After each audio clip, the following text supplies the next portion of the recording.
स्वामी विवेकानंद की वैसे तो जितनी भी तारीफ करी जाए उतनी ही कम है। उन्होंने जो भी कुछ किया या जो भी कुछ कहा वो सारा ही एक से बढ़कर एक है। लेकिन उस सब में से जो मेरा पर्सनल फेवरेट है, जो मुझे बहुत ज्यादा पसंद है, वो एक लाइन जिसने सिर्फ हिंदुस्तानियों का ही नहीं बल्कि पूरी दुनिया का दिल जीत लिया। वो उन्होंने कही थी 1893 में शिकागो, अमेरिका में। वो लाइन उनकी स्पीच की पहली लाइन थी। वो लाइन थी, sisters and brothers of America. इससे क्या पता लगता है? इससे हमको उनकी सोच के बारे में पता लगता है, उनकी थिंकिंग के बारे में पता लगता है कि वो सामने वाले को अपना समझते हैं। फिर चाहे वो किसी भी देश का हो, किसी भी रिलीजन का हो, चाहे वो देखने में उनसे अलग हो, चाहे उनके कपड़े उनसे अलग हो, किसी भी वे में कोई भी हो, इस पूरी दुनिया में वो सब कौन है? वो सब हमारे भाई बहन हैं। ये पूरा का पूरा एसेंस है सारे वेदों का। वहां पर सिर्फ एक बात कही जा रही है कि हम सब एक हैं, कि आप में और मुझ में कोई फर्क है ही नहीं।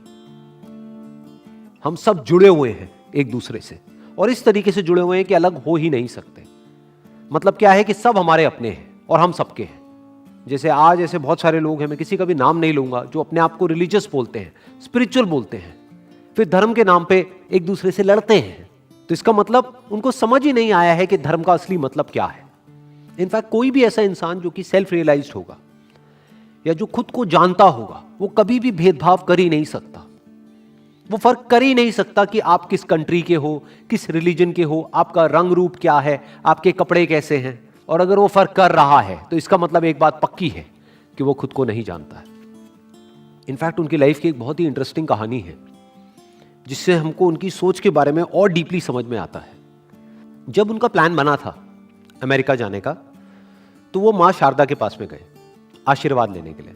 माँ शारदा से उन्होंने बोला कि मैं अमेरिका जा रहा हूँ धर्म का प्रचार करने के लिए, या जो भी कुछ मैंने सीखा है उस सबको शेयर करने के लिए, तो अगर आपकी अनुमति है तो मैं जाऊँ। तो माँ शारदा ने उनसे कहा कि वो जो चाकू पड़ा है वो देना ज़रा मुझे। तो उन्होंने चाकू उठाया, उठा करके दे दिया माँ शारदा को। तो उसके बाद में माँ शारदा ने कहा कि अब तुम जा सकते हो। वो चौंक गए। उन्होंने पूछा माँ शारदा से कि आपने मेरी कोई परीक्षा तो ली नहीं, ऐसे ही मुझे अनुमति दे दी बिना किसी परीक्षा के, ना मेरे से कोई सवाल करे। तो फिर माँ शारदा ने जवाब दिया कि ये जो तुमने चाकू उठा करके दिया, यही तुम्हारी परीक्षा थी। अगर तुम्हारी जगह कोई और होता और ये चाकू मुझे देता, तो वो जो उस चाकू का लकड़ी वाला हिस्सा था उसको खुद पकड़ता, और जो धार वाला हिस्सा था वो मुझे पकड़ाता। लेकिन तुमने ऐसा नहीं किया। तुमने धार वाले हिस्से को खुद पकड़ा और लकड़ी वाले हिस्से को मुझे पकड़ाया, जिससे कि अगर चोट लगनी भी है तो तुम्हें लग जाए लेकिन मुझे ना लगे। तो तुम खुद का बुरा करने के लिए भी तैयार हो सामने वाले के भले के लिए। इससे मुझे यह समझ में आता है, मां शारदा बोली कि इससे मुझे यह समझ में आता है कि अब तुम पूरी तरह से तैयार हो, तो अब तुम जा सकते हो। फिर वो गए। तो इससे भी क्या पता लगता है? उनकी सोच। तो उनका जो पहला और सबसे फेमस कोट है वो है, arise, awake and stop not until the goal is reached. मतलब कि उठो, जागो और तब तक मत रुको जब तक लक्ष्य की प्राप्ति ना हो जाए। ये क्या कहा जा रहा है और किससे कहा जा रहा है? वो लोग जो अपने कंफर्ट जोन में हैं, या तो जो चाहिए था वो नहीं मिला है तो बैठ गए हैं थक करके, या फिर जो चाहिए था वो मिल गया है और बस बैठ गए हैं आकर के, अपने कंफर्ट जोन में चले गए, आलसी हो गए, आगे नहीं बढ़ रहे हैं, आगे ग्रो नहीं कर रहे हैं, नेक्स्ट लेवल पे नहीं जा रहे हैं। ये उनके बारे में कहा जा रहा है कि अगर आप अपने कंफर्ट जोन में हो और थक करके बैठ गए हो क्योंकि जो आपको चाहिए था वो आपको नहीं मिल रहा है, तो अपने लक्ष्य के लिए आगे बढ़ो। क्या बैठे हो थक करके? क्या रो रहे हो बैठे बैठे? उठो, जागो। सोए क्यों हुए हो? क्यों अपने आप को कमजोर समझ रहे हो? क्यों ये समझ रहे हो कि मैं कुछ नहीं कर सकता? अरे आप सब कुछ कर सकते हो, ये कहा जा रहा है। और तब तक मत रुको जब तक लक्ष्य की प्राप्ति ना हो जाए। तो इसके दो अलग अलग एंगल्स हैं। एक ये, जब तक कि इस दुनिया में जितना आपको चाहिए, आपको आपकी फैमिली को सरवाइव करने के लिए जो भी बेसिक आपकी नेसेसिटीज है, जो आपकी बेसिक नीड्स है, जब तक वो पूरी नहीं हुई है तब तक वो ही आपका लक्ष्य है। उस लक्ष्य को पाने के लिए जो भी कुछ करना है वो करो, बैठे मत रहो। एक स्टैंड पॉइंट इसका ये है देखने का। दूसरा किन लोगों के लिए कहा जा रहा है? जो एक्चुअल स्टैंड पॉइंट है, जिस स्टैंड पॉइंट से स्वामी जी ने बात कही है, जो बहुत कम लोग समझेंगे, वो क्या है कि अगर आपको आपका जो भी लक्ष्य था वो मिल भी गया है तो उसके बाद में ये नहीं कि बैठ जाओ, उसके बाद में ये नहीं कि सो जाओ, कि जो मुझे चाहिए था वो मिल तो गया है, पड़े रहो। या प्लेजर्स में इंडल्ज हो जाओ, या पावर के पीछे भागने लग जाओ, या पैसे के पीछे भागने लग जाओ। ये बात नहीं कही जा रही है, क्योंकि ये कौन कह रहे हैं, कौन ये बात कह रहे हैं? जिन्होंने सब कुछ अपना छोड़ दिया ज्ञान के लिए। तो ये यहां पर ज्ञान की और अज्ञान की बात कर रहे हैं। ज्ञान किसका, अज्ञान किसका? खुद का, सेल्फ रियलाइजेशन, उसकी बात यहां पर कही जा रही है। वो आपका असली लक्ष्य है। क्योंकि अगर पूरी जिंदगी सिर्फ अपना जो लालच है या जो अपनी जरूरतें हैं उसी में ही उलझे रह गए, तो ये कोई जिंदगी थोड़ी ना है। ये जिंदगी का लक्ष्य नहीं है। जिंदगी का असली लक्ष्य क्या है? सेल्फ नॉलेज, सेल्फ अंडरस्टैंडिंग, उसकी बात यहां पर करी जा रही है। कि चाहे आपको बाहर की दुनिया में कितना भी मिल जाए, लेकिन अभी आपका लक्ष्य पूरा नहीं हुआ है तो बैठो मत, सोते मत रहो, उठ जाओ। आपका लक्ष्य क्या है? खुद को जानना। और जब तक वो लक्ष्य पूरा नहीं हो जाता है, जब तक खुद को आप नहीं जान लेते हो, तब तक मत रुको। यही एक इंसान का लक्ष्य होना चाहिए और यही एक इंसान का सबसे बड़ा लक्ष्य है। क्योंकि अगर आपने पूरी दुनिया को भी जान लिया और खुद को ही नहीं जाना तो क्या जाना? अगर आपने पूरी दुनिया को जीत लिया, मैं कहता हूं दुनिया छोड़ो, पूरे ब्रह्मांड को जीत लिया, लेकिन अगर खुद को ही नहीं जीता, क्या जीता? तो आप जीत करके भी हार गए। और ऐसे एक नहीं, दो नहीं, बहुत सारे एग्जाम्पल्स हैं अगर आप हिस्ट्री को उठा करके देखोगे, जिन्होंने पूरी दुनिया को जीत लिया लेकिन जीतने के बाद भी खाली के खाली अंदर से। और ऐसे भी आपको एग्जाम्पल्स मिलेंगे जिनके पास जो कुछ भी था उन्होंने वो सब कुछ छोड़ दिया, लेकिन उसके बाद भी वो जीत गए। क्यों? क्योंकि उन्होंने खुद को जीत लिया। तो उसकी बात यहां पर करी जा रही है। तो जिंदगी का असली लक्ष्य क्या है? खुद को जानना। जिसने खुद को जान लिया उसने सिर्फ खुद को नहीं जाना है, उसने भगवान को भी जान लिया। क्योंकि भगवान हमसे अलग नहीं है, भगवान हमसे दूर नहीं है, वो हमारे अंदर ही है। और इसी के साथ में एक और कोटेशन जुड़ी हुई है इनकी, you can not believe in God until you believe in yourself. जो बात ये कह रहे हैं उस बात को एक और तरीके से भी कहा जा सकता है कि भगवान भी आपकी मदद तभी करेगा जब आप खुद अपनी मदद करने के लिए तैयार हो। जैसे इससे मुझे एक बड़ी इंटरेस्टिंग कहानी याद आ रही है। एक बार एक गांव में बाढ़ आ जाती है, तो वहां पर सब लोग डूबने लग जाते हैं, गांव में बहुत बुरा हाल हो जाता है। तो एक आदमी है, उसको तैरना नहीं आता है, वो अपने घर की छत पे जाकर के खड़ा हो जाता है। तो धीरे धीरे पानी बढ़ने लग जाता है। जब पानी उसकी छत तक पहुंच जाता है तो वहां पर एक नाव आती है, एक रेस्क्यू बोट आती है उसको बचाने के लिए। वो आती है, कहती है कि बैठ जाओ, अब ये पानी बढ़ने वाला है, तुम्हारी छत भी डूब जाएगी थोड़ी देर में। वो कहता है नहीं, मुझे तो मेरा भगवान बचाएगा।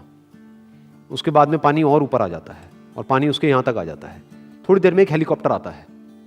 वो हेलीकॉप्टर आकर के ऊपर से लाउड स्पीकर से बोलता है चीख चीख करके कि अभी भी वक्त है, आ जाओ, ये जो रस्सी हमने फेंकी है इसको पकड़ लो तो तुम बच जाओगे। वो कहता है नहीं, मेरे को इस रस्सी की जरूरत नहीं है, मुझे मेरा भगवान बचाएगा। वो डूब जाता है, मर जाता है। भगवान के पास में जाता है, जा करके भगवान को बोलता है कि भगवान देखो, मैंने आप पे इतना विश्वास किया और आपने मुझे नहीं बचाया। तो भगवान खींच करके उसको थप्पड़ मारते हैं और भगवान कहते हैं कि एक बात बता, वो जो बोट भेजी थी वो किसने भेजी थी? वो जो हेलीकॉप्टर भेजा था वो किसने भेजा था? वो रस्सी फेंकी थी वो किसने फेंकी थी? वो सब मैंने ही तो किया था। अरे मूर्ख, तू भी तो कुछ कर, तुझे भी तो अपना हाथ बढ़ाना पड़ेगा। मैंने तुझे अपना हाथ दिया तो मेरा हाथ तो पकड़ कम से कम। तो अंधविश्वास से काम नहीं चलता है। यही फर्क है अंधविश्वास में और विश्वास में। विश्वास क्या है कि मैं अपनी तरफ से कभी किसी के साथ में कुछ गलत नहीं करता हूं, मैं अपनी तरफ से अपनी पूरी मेहनत कर रहा हूं, मैं सब कुछ सही कर रहा हूं, तो मेरे साथ में गलत कैसे हो सकता है? भगवान बैठा तो है। यह विश्वास है। अंधविश्वास क्या है कि मैं कुछ ना करूं, जो करेगा भगवान करेगा। यह आलसीपन है कि आप एग्जाम की तैयारी करो नहीं और बोलो भगवान को कि हे भगवान पास करा दे। ये क्या है? ये सिर्फ आलसीपन ही नहीं है, धोखाधड़ी है कि हे भगवान, ये मैं 11 रुपए का अभी प्रसाद चढ़ा रहा हूं, अगर मैं पास हो गया तो 101 रुपए का चढ़ाऊंगा। मतलब क्या? भगवान को रिश्वत दे रहे हैं और खुद तैयारी करी नहीं है। आप तैयारी करो और आपको कुछ और करने की जरूरत ही नहीं है, बाकी काम भगवान करेगा। यह कहा जा रहा है। अगर आप अपनी तरफ से मेहनत में किसी भी तरह की कोई भी कसर नहीं छोड़ रहे हो और फिर उसके बाद में कह रहे हो कि अब जो होगा वो तेरे हाथ में है, तो बिल्कुल ठीक है। लेकिन आप अपना काम नहीं कर रहे हो और कह रहे हो कि सब कुछ तेरे हाथ में है, तो आप चाहते हो कि आपका काम भी कोई और करे, तो ये धोखाधड़ी है। तो ये है एक एंगल इस कोटेशन को देखने का। इसका एक और स्टैंड पॉइंट हो सकता है, जिस स्टैंड पॉइंट से स्वामी जी इसके बारे में बात कर रहे हैं। वो क्या है कि आप भगवान को तब तक नहीं जान सकते जब तक कि आप खुद को ना जान जाओ, तब तक भगवान सिर्फ एक कॉन्सेप्ट रहेगा आपके माइंड में, एक आइडिया रहेगा, तब तक सिर्फ एक थॉट है भगवान। तो अगर आप पूजा करोगे भी तो अपने ही एक थॉट की पूजा करोगे। लेकिन जिस दिन आपने खुद को जान लिया मतलब सिर्फ बुक्स के थ्रू नहीं, एक्चुअल में एट एन एक्सपीरियंशियल लेवल खुद को जान लिया कि this is who I am, यही मैं हूं, तो वहीं पर आपको भगवान भी मिल जाएंगे। क्योंकि आप और भगवान अलग अलग नहीं हो। भगवान आपसे अलग नहीं है, भगवान आपसे दूर नहीं है। इनफैक्ट भगवान आपके इतना पास है जितना आप खुद भी अपने पास नहीं, जितना आपका थॉट भी आपके पास नहीं है, उससे भी पहले भगवान आपके पास में है। बिल्कुल इस तरीके से अगर मैं एक एग्जांपल दूं, जैसे एक लहर और पानी में जितना फर्क है, जितनी दूरी है, उतनी ही दूरी आप में और भगवान में है। लहर पानी से कितना दूर है? लहर को कहां जाना है पानी को पाने के लिए? लहर पानी ही है। तो यह बात यहां पर कही जा रही है। तो जब लहर ने अपने सच को देख लिया कि लहर कहीं भी नहीं है, दिख रही है, लेकिन लहर का जो एक्चुअल सब्सटेंस है, लहर जिसकी बनी है, लहर जिस पे टिकी है, जिससे बनी है, वो पानी है, तो वही पानी उस पूरे समुद्र का भी एसेंस है, वही सब कुछ है। उसकी बात यहां पर करी जा रही है कि अगर आपको भगवान के सच को भी जानना है तो पहले खुद के सच को जान लो। इस यूनिवर्स के सच को जानना है कि जो पूरा का पूरा यूनिवर्स दिख रहा है, इसका सच क्या है, तो उसका भी सिर्फ एक तरीका है, आपको खुद के सच को जानना होगा।